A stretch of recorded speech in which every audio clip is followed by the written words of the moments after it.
Hey guys, Promocast here. Welcome to the channel. And man, this song has been highly requested. It's Spiritbox Yellowjacket, which I found out last night is also featuring Sam Carter, the singer from Architects, who I am now familiar with through reviewing one of their other songs as well. I'm really excited for this one, as are apparently a lot of you guys. So I'm just going to dive right in.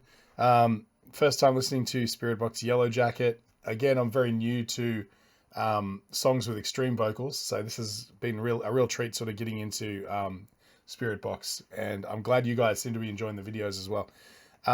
Again, keep the requests coming. I'm a big fan of that, and if you've watched a couple of my videos and you enjoy what I do, please hit like and subscribe.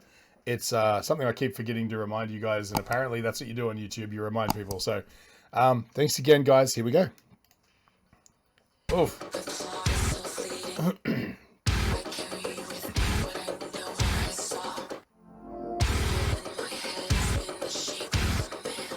Love that production. So good.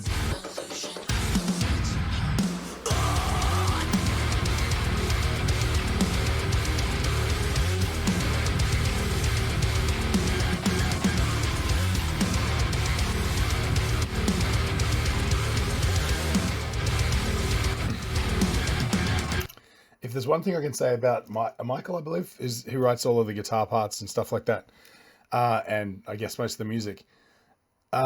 His sense of rhythm, as far as just writing riffs, is pretty much second to none. It's so good. Like if you count that riff to a straight 4/4 groove, the accents are so all over the place. Like let me demonstrate. Hang on.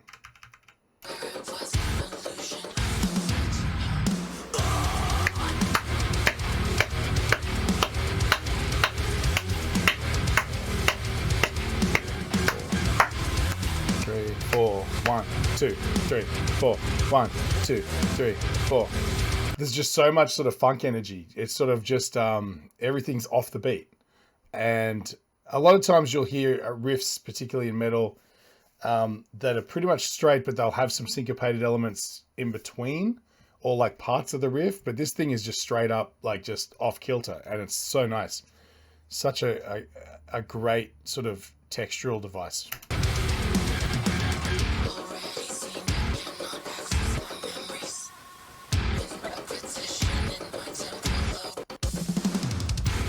Good fill.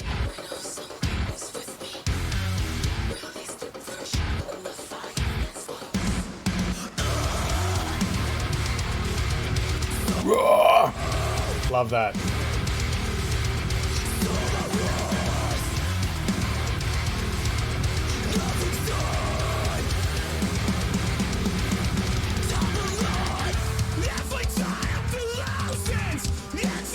Ah.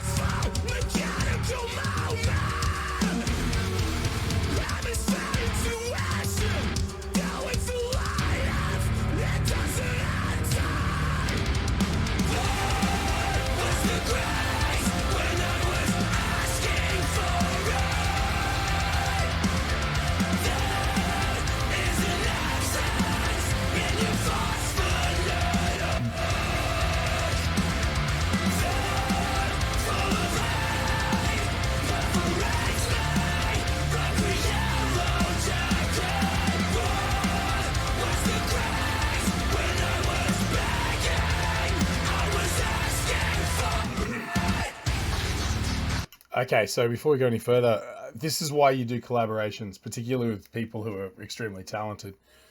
That whole section there, the chorus hook, elevated in a very different way than it would have if it was completely written by Spiritbox.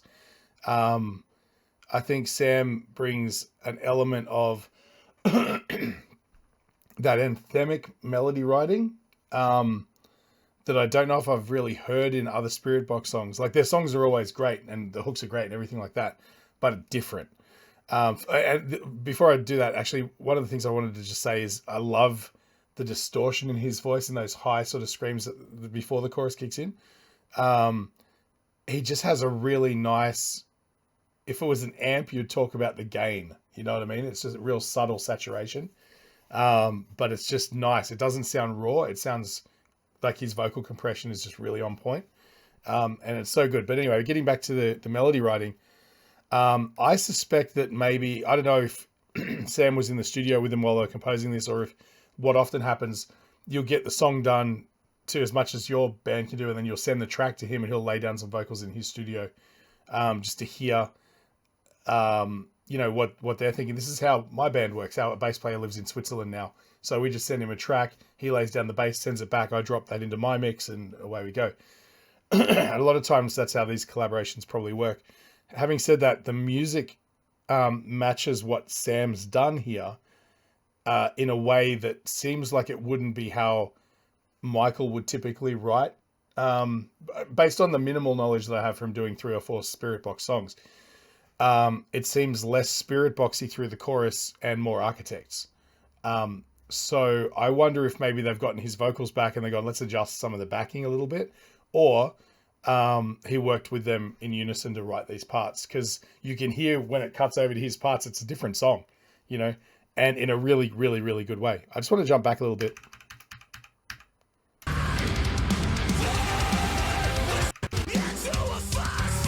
That's what I mean about the compression. It's a pleasant scream.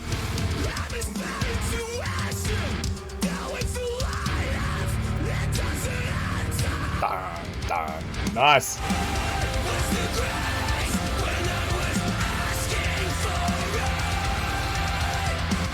Oh, that's nice. I love how they sit on that chord. They could have just gone da da da da, but they go da da da da da da da. Right there.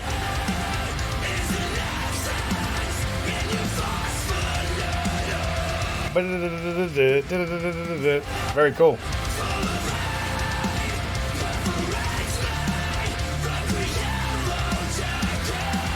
What a great hook.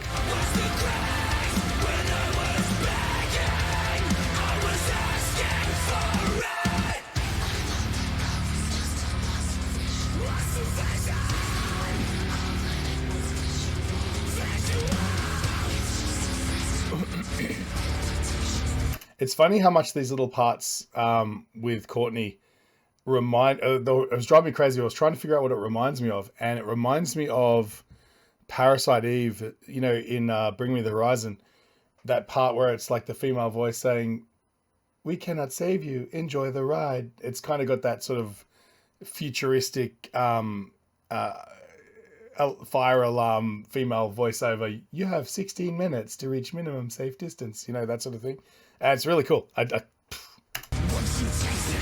production is so good in this song. Oh, nice. Those slides. That's so cool.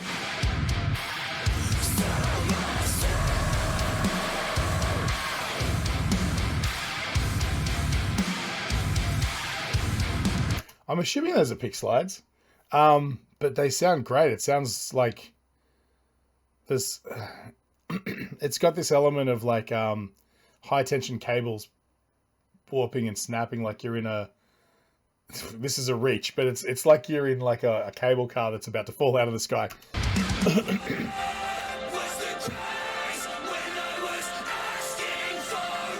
Great melody over nothing. Just to add some impact.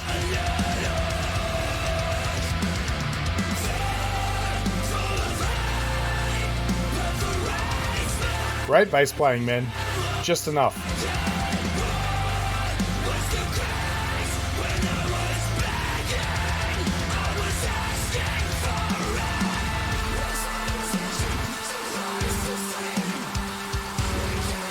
Oh, nice chord change.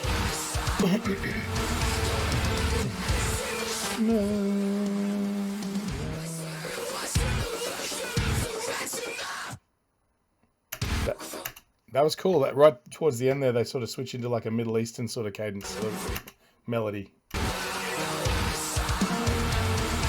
It's like I'm not good at identifying modes offhand, but it sounds kind of Phrygian.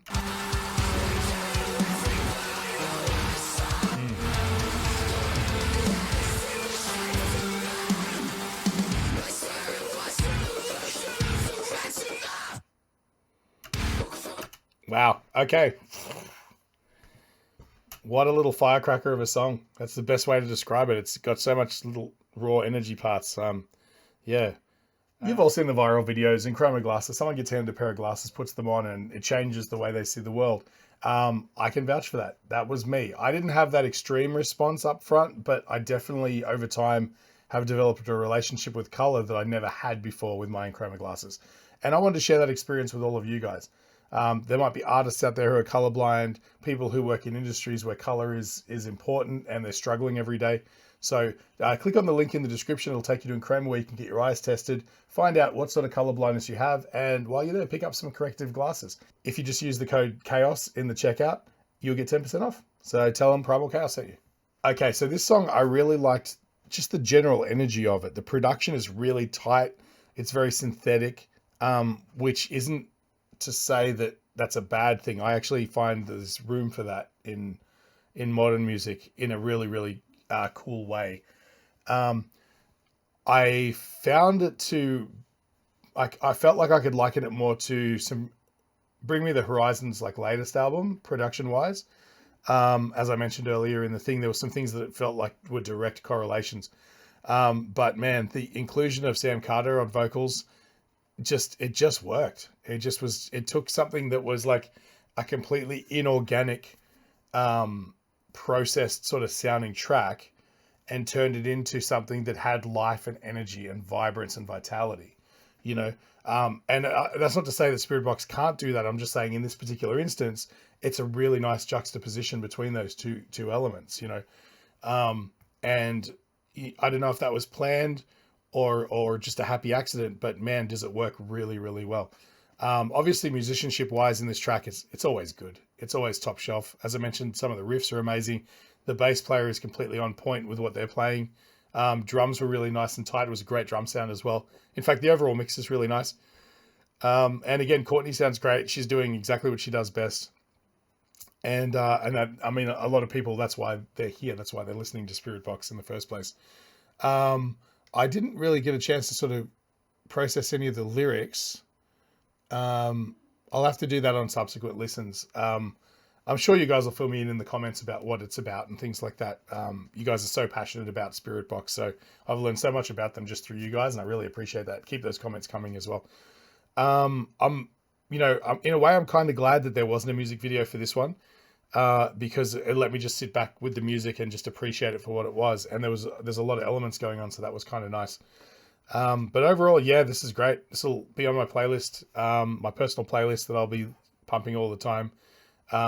This kind of thing, production-wise and all that sort of steps into a little bit of the world of pop music or dance, but still keeps the other foot firmly planted in the metal genre, is exactly what I'm about. So if you have any more suggestions for stuff like this is a great thing for me to check out, you know. Anyway, that's about it. I hope you enjoyed it. Like and subscribe. I'll catch you guys on the next one. Thank you.